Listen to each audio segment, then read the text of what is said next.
Bienvenidos a Conversión y Santidad de la mano de Benedicto XVI, aferrados siempre por el amor de Dios y en los brazos de nuestra Madre Santísima.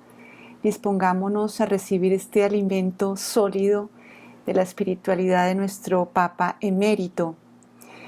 Estamos ya en este camino cuaresmal hacia la celebración maravillosa del amor de Dios, ese amor de un Dios que se enamoró perdidamente de su criatura, que a esta criatura tan diferente a Él, quiso incluirla en una intimidad divina,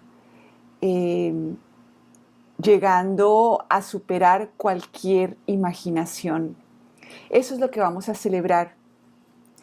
Y este pasado miércoles de ceniza, en donde nos dicen polvo eres y al polvo tornarás, lee una cantidad de blogs y de comentarios así como de que mira y te vas a morir y recuerda de que te vas a morir y no sé qué, una cosa así como si Dios nos quisiera humillar.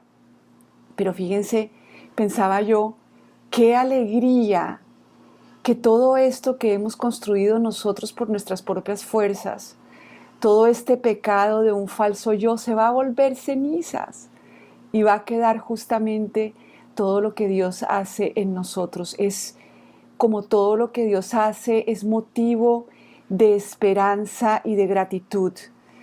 Qué maravilla que Dios permitió que este destierro tuviera fin, que no viviéramos eternamente en estas mentiras en las que nos metimos con el pecado original, sino que hay un término para nuestra vida en este destierro con la muerte personal y también un término para esta tierra como la conocemos, que no es lo que estaba planeado para nosotros y que Él va a hacer una tierra nueva y un cielo nuevo y todo lo demás va a quedar como polvo. Qué esperanza, qué alegría. Y si por el momento tenemos que, digamos que, diciéndolo de una mala palabra, tragar un poquito de este polvo, pues que nos sirva para agradecer que Dios vino a meterse dentro de este polvo de división y de separación de la Trinidad, que Él tomó nuestra herida, como dice la canción, y tu herida es mi herida. Y hoy he querido ponerle el nombre a este programa como la conversión hacia la infancia espiritual. Primero que todo, pues infancia espiritual es, ya de por sí, por ser criaturas, dependemos totalmente de nuestro creador. Pero recordemos que Cristo es Hijo y que la encarnación de la segunda persona de la Trinidad nos dio su infancia divina con el Padre. Y por eso vuelvo a las preguntas que nos hacía una oyente que nos llamó hace 2 programas y decía, ¿cuál es el punto medio o la manera correcta de aceptar que soy humana, no tenerle miedo a mi humanidad, pero no relajarme en situaciones de pecado? Yo pienso que nosotros por el pecado original vivimos en negación de lo que es ser seres humanos. Y ese es el pecado. El pecado es que nosotros nos creemos otra cosa. En vez de creernos criaturas o de sabernos criaturas y de aceptar nuestro lugar en la Trinidad como hijos, nos creemos los creadores y constructores de nuestra santidad. Y esto obviamente ayudados por el espíritu de la mentira, el demonio, el padre de todas las mentiras. Y en el Papa Benedicto XVI, en el libro Mirar a Cristo, él define justamente pecado como abandono de la verdad del propio ser y por tanto de la verdad del Creador y de Dios.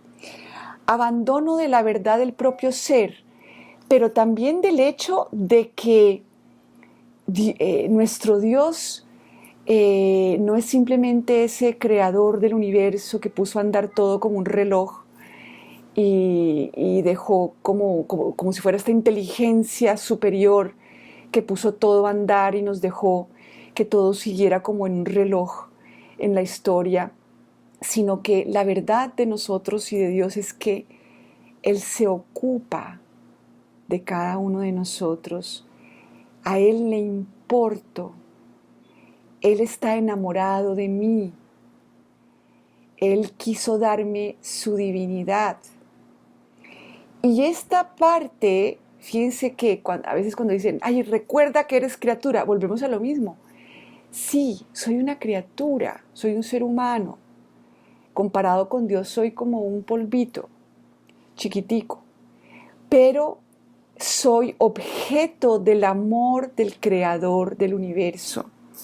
Y en ese sentido, por eso es que qué bueno que existes debe calarnos hasta el fondo del corazón y hacernos volver a este Dios que nos ama de esta manera tan increíble y no rebajar nuestra dignidad. El que Dios nos diga eres polvo y al polvo tornarás, de ninguna manera nos quita esa verdad de que a esta pequeña criatura y a esta criatura que le provocó separarse de Dios y volverse muy adulta, Dios no la abandona y la ama. Y esta, llamémoslo, autoestima caracteriza a los santos. El ser humanos, criaturas, no es un motivo de humillación, es un motivo de maravilla. Y el Papa, en su libro Mirar a Cristo, dice que justamente una de las enfermedades más terribles del mundo moderno consiste en una cosa que él llama la asidia espiritual o la tristeza existencial, ¿no? Que es el hecho de que el ser humano no quiere reconocer su grandeza, no quiere reconocer su llamado, se conforma con ser una buena persona, ¿no? Una buena persona, no le hago mal a nadie, trato de hacer el bien, no, pues chéverísimo, ¿no? Lo que pasa es que nosotros somos llamados a la intimidad con Dios. Y esto es una cosa muy diferente. Esto es una cosa que nos da una dignidad sin precedentes, una dignidad que ni siquiera los ángeles la tienen. Y al ser humano no quiere reconocer que es llamado por Dios a la santidad, que es llamado por Dios a esta unión y que la santidad es una vocación universal. Entonces, este tipo el Papa le llama asidia o pereza existencial, es una falsa humildad, ¿no? Pero estás llamado a la santidad. Ay, no, yo no, ¿cómo yo voy a ser santa? Qué horror, no. Eso el Papa le llama pereza existencial, porque justamente consiste en no reconocer nuestra impresionante grandeza, que es ser hijos de Dios y llamados a esta intimidad, ser miembros de la segunda persona de la Trinidad, ser cuerpo de Cristo. No, preferimos ser simplemente buenas personas que cumplen mandamientos. Esto es parte del pecado y parte del problema. Entonces, en la Cuaresma, Dios nos invita a volver a Él con el corazón, porque es que en el corazón es donde están todas estas tergiversaciones. En el corazón es donde justamente se cosechan todas las divisiones, todas las vanidades. Y por eso el miércoles de ceniza se nos pide, sobre todo, rasgar los corazones y no las vestiduras.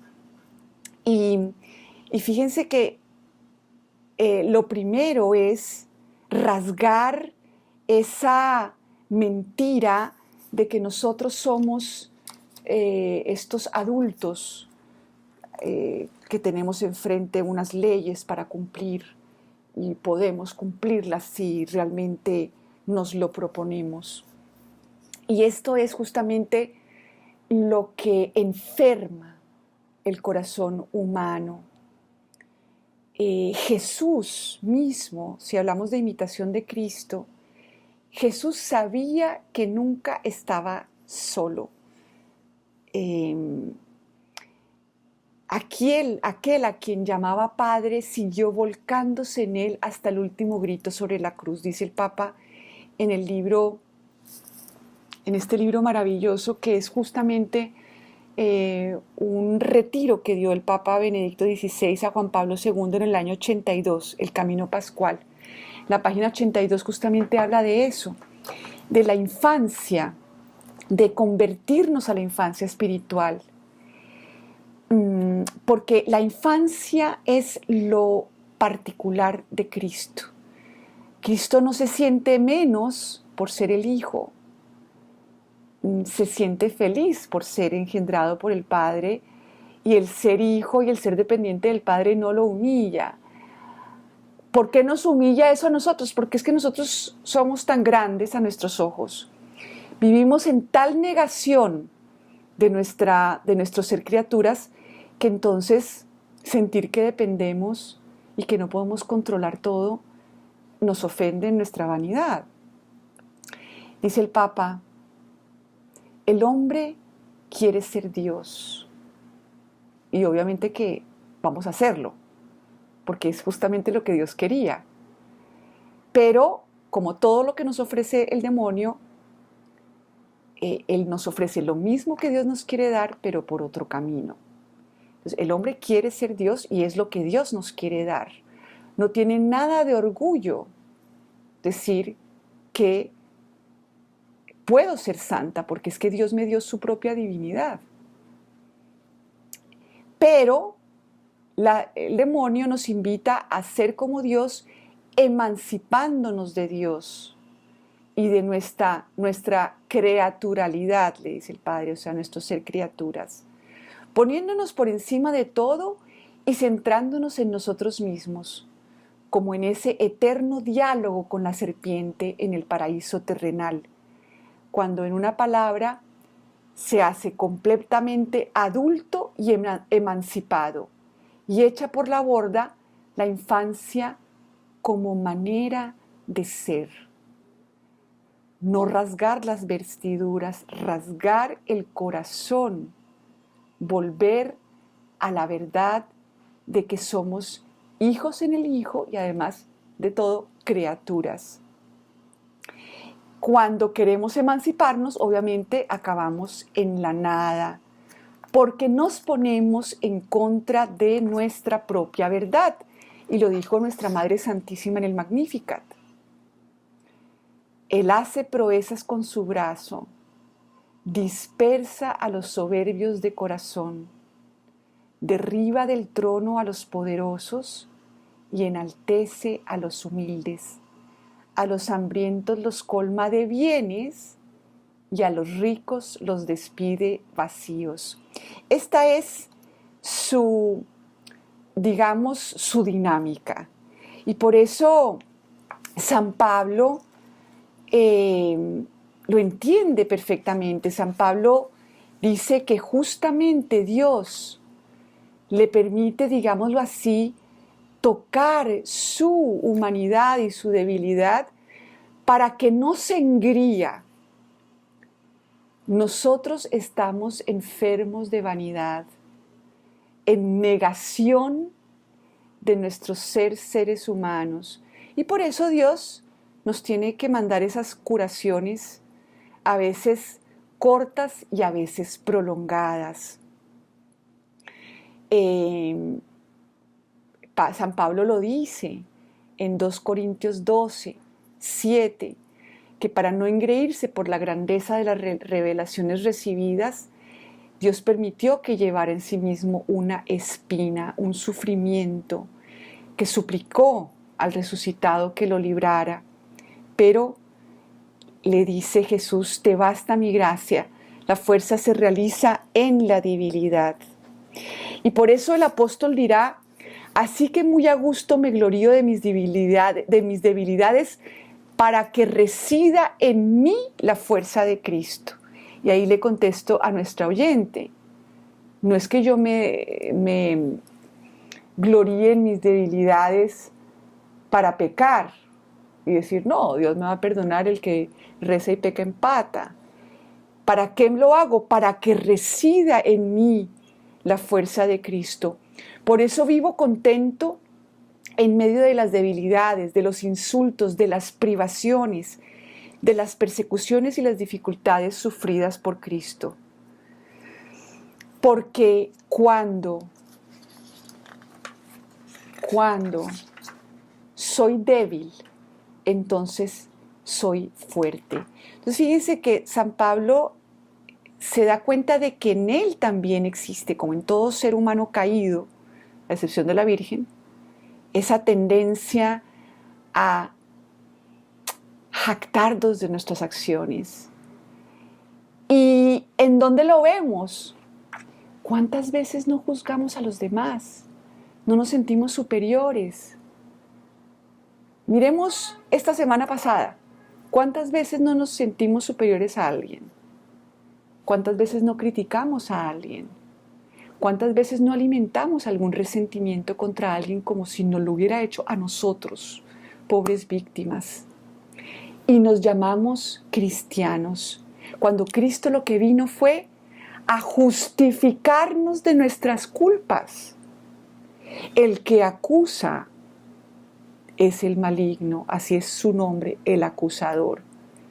Y por eso en la Cuaresma se nos llama a rasgar el corazón de todas esas divisiones, de todo ese orgullo, de toda esa vanidad, de no reconocer como nuestra Madre Santísima, porque ha mirado la humillación de su esclava, el poderoso ha hecho obras grandes por mí. Eso es lo que hace el santo. Ha sido purificado de la vanidad espiritual. Y lo vemos, por ejemplo, si quiere uno verlo, no digamos en forma teológica, sino digamos en acción, lo puede uno leer en los santos, sobre todo en la doctora de la Iglesia, Santa Teresita del Niño Jesús. Les recomiendo mucho este libro que se llama Consejos y Recuerdos, que son sus diálogos con Celina, su hermana, tanto de sangre como de convento. Fíjense lo que dice. Lo que más le gustaba profundizar era el conocimiento de su pequeñez, hasta el punto de confesar que prefería las luces que recibía sobre su nada a las que recibía sobre la fe. ¿Por qué? Porque cuando se vuelve pequeñita y dependiente, decía San Juan de la Cruz, aquí no hay ya camino, porque para el justo no hay ley. O sea, para el niño no hay ley, porque es completamente dependiente. Se crea esa unidad que es como nuestra medicina. ¿Quieres recibir la curación de tu corazón? No aceptes en él ninguna división, ningún ponerte por encima de nadie, ningún criticar a nadie, ni siquiera a ti mismo. Entonces, fíjense, Santa Teresita procuraba también conocer a Dios, descubrir, por decirlo así, su carácter. El santo no busca simplemente conocer de virtudes y de grandes cosas y luces que le llegaban a los santos y no sé qué. Como dice el Papa Benedicto XVI de manera tan linda, habla del egoísmo del piadoso. ya les voy a leer aquí en Amor, en Mirar a Cristo. Dice: un hombre aislado se crea una imagen de sí mismo, una apariencia mediante la cual quiere afirmarse ante la opinión de los otros. Quiere proteger su apariencia y por tanto debe inclinarse ante la apariencia del otro. La opinión de los hombres se vuelve más importante que la de Dios. Se doblega al poder de la opinión. Se hace esclavo de la apariencia. Ya no se orienta según la realidad, sino según las reacciones de los otros. Se llega así a un dominio de la opinión, a un dominio de lo falso, a la dictadura de lo falso, a la esclavitud de lo falso, del no ser. Y Dios quiere liberarnos de la esclavitud de la apariencia y darnos el retorno a la verdad. Dios me hace a cada instante y yo no tengo que aparentar ni delante de Él ni delante de nadie. Pero eso no quiere decir no amarnos, pero es amarnos como cuerpo de Cristo, como hijos de Dios. Y habla el Papa de una forma ascética falsa, que consiste en una falsa toma de conciencia, indagar en la propia conciencia moral, una perenne búsqueda de la propia perfección, concentrando toda la atención sobre el propio yo, sobre sus pecados y virtudes. En cambio, Santa Teresita procuraba conocer cómo es Dios y relacionarse con Él. Entonces, obviamente, no le interesaba a ella, fíjense. Prefería que los otros recibieran gracias interiores antes que recibirlas ella misma. Cero competencia, cero envidia. Que prefería no apoyarse en nada, ni siquiera en lo que podía ayudar a la piedad. Solamente quería alimentarse de lo que Dios quisiera darle. Cuando le decía a Celina que no podía, que le costaba mucho trabajo sufrir y tal, le decía a ella: haced a Dios el sacrificio de no coger los frutos, es decir, de sentir durante toda vuestra vida repugnancia en sufrir, en ser humillada, en ver todas las flores de vuestros deseos y vuestra buena voluntad caer en tierra sin producir nada. En un abrir y cerrar de ojos, al momento de morir, Él hará madurar hermosos frutos en el árbol de vuestra alma, porque es fácil al Señor enriquecer de un golpe al pobre. Santa Teresita también vivía, como les digo, se amaba como cuerpo de Cristo. ¿Qué quiere decir? Que ella lo que le ofrecía a Dios eran los méritos de Cristo y los méritos de todos los santos y los méritos de María. Así que tenía sin cuidado acumular méritos y buenas obras. Decía, es más, qué susto, porque si me pongo a acumular, seguro que me rajo. Entonces ella decía que todos debíamos hacernos tan pequeños como niños, a la manera que Jesucristo lo ordenó, para entrar por la puertecita de su amor. Y decía, o sea, este egoísta espiritual todo el día está pensando: ¿será que ya progresé? ¿Será que ya tengo tal virtud? ¿Será que ya oro bien? ¿Será cómo será mi alabanza? En cambio decía, el niñito en el seno de su madre toma la leche maquinalmente, por decirlo así, sin presentir la utilidad de su acción. Y mientras tanto vive y se desarrolla. Sin embargo, no es esa su intención. O sea, el niño toma lo que le da el papá. ¿Qué va a pasar con eso? ¿Qué virtudes va a elaborar? ¿Qué va a significar eso en su vida? Le tiene sin cuidado. El niñito simplemente se alimenta de su mamá y lo demás ocurre. Buscar primero el reino de Dios, o sea, la intimidad con Dios, y lo demás se te dará por añadidura. Decía, se guardaba mucho de desear ser perfecta. Fíjense, ser perfecto no es lo mismo que ser santo. Y de que las demás la creyesen tal, pues con eso habría crecido y Dios la dejaría andar sola. Y eso le parecía tenaz. Los niños no trabajan para ganarse una posición, decía ella. Si son buenos, es para complacer a sus padres. Por eso, no se ha de trabajar para llegar a ser santas, sino para agradar a Dios. El niño ama a sus padres y no tiene otra pretensión que la de abandonarse totalmente en ellos, pues se siente débil e impotente. Fíjense, abandonarse totalmente ellos. Esto es muy diferente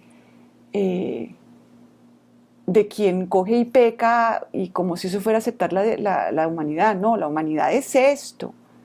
Es sabernos hijos amados de sus padres, tener un papá, tener una mamá, tener un esposo que se llama Cristo, tener un alma de mi alma que se llama Espíritu Santo. Pero, fíjense, Santa Teresita era un alma tan sensible que las pequeñas vanidades, esos pequeños orgullos, era lo que la mantenían a ella a ras de tierra. Y por eso Dios no permitió que nunca cometiera ningún pecado mortal. Pero hay otros santos en donde sí, por ejemplo San Francisco, San Agustín, Carlos de Foucauld. O sea, hay una cantidad de santos en que Dios permitió que cayeran en pecado mortal. Pero el hecho de no caer en pecado mortal, ella decía primero que todo que era porque Cristo le había perdonado de antemano no caer. O sea, la gloria era para Dios. Como rezamos el gloria y el santo, santo, santo es solamente Dios, ¿verdad? Y fíjense lo que decía, aunque ella no había caído, fíjense lo que decía. Aun cuando yo tuviese sobre la conciencia todos los crímenes que se pueden cometer, no perdería nada de mi confianza. Iría con el corazón roto por el arrepentimiento a arrojarme en los brazos de mi Salvador. Nadie podría asustarme, pues sé a qué atenerme respecto de su amor y de su misericordia. Sé que toda esa multitud de ofensas se abismaría en un abrir y cerrar de ojos como una gota de agua arrojada en un brasero ardiente. Esto es el que tiene, fíjense cómo conocía a Dios. Hay otra parte que me encanta que dice, los grandes santos han trabajado por la gloria de Dios, pero yo, que no soy más que un alma pequeñita, trabajo por agradarle, por satisfacer sus fantasías. Mi sueño, hay ya bastantes que quieren ser útiles. Mi sueño es el de ser un juguetito inútil en las manos del niño Jesús. Qué libertad, ¿no? Luego le decía a Celina, ay, vos sois tan delicada con Dios y yo no lo soy, pero cuánto desearía serlo. Fíjense, o sea, como construirse, ¿cierto? Y miren lo que le contesta a ella. Le dice a Celina, ¿suple acaso mi deseo? Y dice ella, precisamente sobre todo si aceptáis eso. Si llegáis a alegraros, eso agradará más a Jesús que si nunca hubieseis cometido falta de delicadeza. Decid, Dios mío, os doy gracias por no tener nunca un sentimiento delicado y me alegro de que las otras los tengan. Me llenáis de alegría, oh Señor, con todo lo que hacéis. Fíjense, esto es una persona, Santa Teresita, que está en comunicación con Dios, que incluso lo que le pasa por dentro lo considera una acción de Dios que ella puede tranquilamente aceptar. Decía, por ejemplo, que cada uno en el cielo será rico con la riqueza de todos y cada uno se alegrará con la felicidad de todos. Qué diferencia de los católicos, ¿no? Todos siempre en competencia, a ver cuál se luce más, cuál predica más, cuál hace más obras, cuál se esfuerza más, cuál alaba mejor, Dios santo bendito, que volátil. Lo que hacemos nosotros con la vanidad espiritual, rasguemos el corazón y no las vestiduras. Luego dice, sabéis que yo soy pobre, pero Dios me da exactamente lo que me hace falta. Luego, cuando ya habla del ayuno de la Cuaresma y todo eso, ella dice lo siguiente: el ayuno que yo pido, y aquí cita a Isaías, ¿consiste acaso en que un hombre mortifique por un día su alma o en que se cubra de saco y de ceniza? O sea, de que coma además pescado en vez de carne y tal. ¿Por ventura llamaremos a esto ayuno y día aceptable al Señor? ¿Acaso el ayuno que yo apruebo no es más bien que rompáis las cadenas de la impiedad, que aligeréis de sus pesadas cargas a los que están abrumados, que dejéis libres a los que estén oprimidos y que destruyáis todo lo que pesa sobre los otros? ¿Que partáis vuestro pan con el que tiene hambre y hagáis entrar en vuestra casa a los pobres y a los que no saben dónde ir?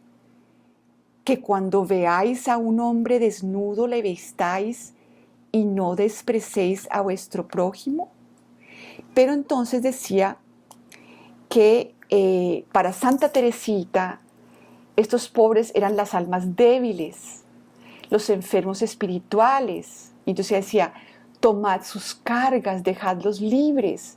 Cuando se hable delante de vos de algún defecto de vuestras hermanas, no añadáis nunca nada. Dejad libres a los que están oprimidos, destruir todo lo que pese sobre los demás. Dad de vuestra tranquilidad, de vuestro descanso, a los que no saben dónde ir porque son pobres. Ella decía que había que practicar mucha más caridad para con las almas que para con los cuerpos. ¿De qué nos sirve dar limosna en las esquinas cuando hacemos cautivos y oprimimos a los demás con nuestras críticas y nuestro desdén? Y entonces decía: si dejáis de decir palabras poco caritativas, si rompéis las cadenas de las almas cautivas con vuestra dulzura y con vuestra afabilidad, si atendéis a los pobres y abandonados con efusión, es decir, de corazón, recibiréis vuestra salud interior y vuestra alma no estará ya enferma. Y ahí vuelve a citar a Isaías: los lugares desiertos. El Señor os concederá para siempre el descanso, llenará vuestra alma de resplandor, reanimará vuestros huesos, os convertiréis en un jardín siempre regado y en una fuente cuyas aguas no se agotan nunca. Si actuamos como Cristo, que justifica, que dice: no saben lo que hacen. Los lugares desiertos desde hace siglos serán edificados. Levantaréis los fundamentos abandonados durante una larga serie de años y se dirá de vosotros que reparáis las murallas y hacéis seguros los caminos. Fíjense, incluso nuestras tinieblas serán luminosas y tendremos la paz.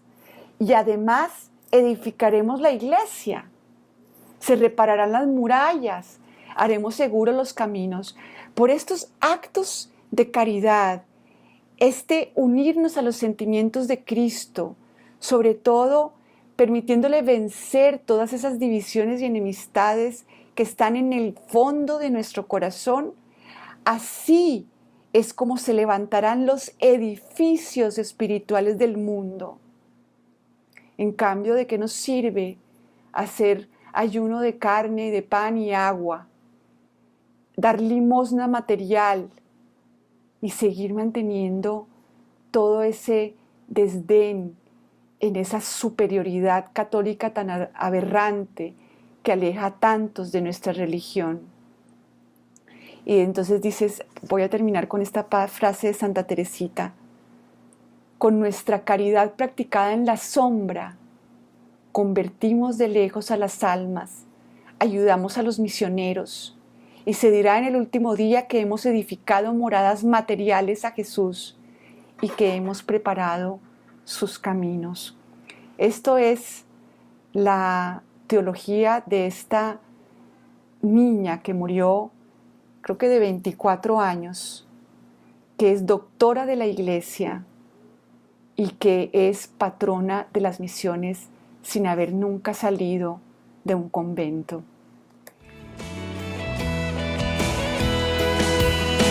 En todo tuyo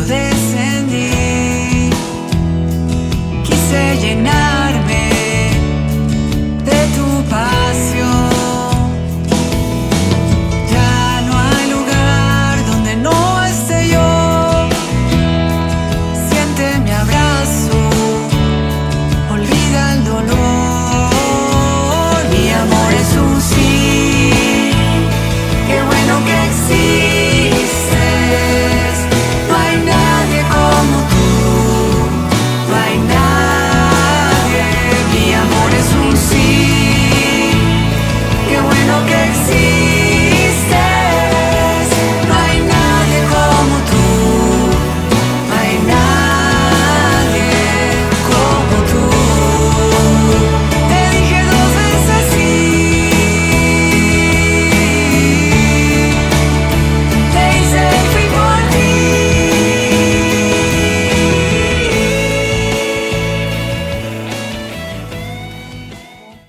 Pidámosle a nuestra Madre Santísima que nos obtenga esa gracia de ayunar de soberbia y de adultez, de dar la limosna, de la generosidad con los demás, de quitarles todas esas opresiones que les tenemos dentro de nuestro corazón a cualquiera que se la tengamos, incluso a nosotros, y que vivamos la oración, ese constante diálogo con Él, así como Santa Teresita, que se comunicaba, que lo atendía hasta en las cosas más pequeñas que pasaban dentro de ella y que estaban relacionadas incluso con sus sentimientos, con sus emociones. Hasta ahí ella llevaba un diálogo íntimo. Bueno, Dios mediante nos encontramos el próximo miércoles. Me encomiendo a sus oraciones, les envío un abrazo fraterno. Quedamos con María.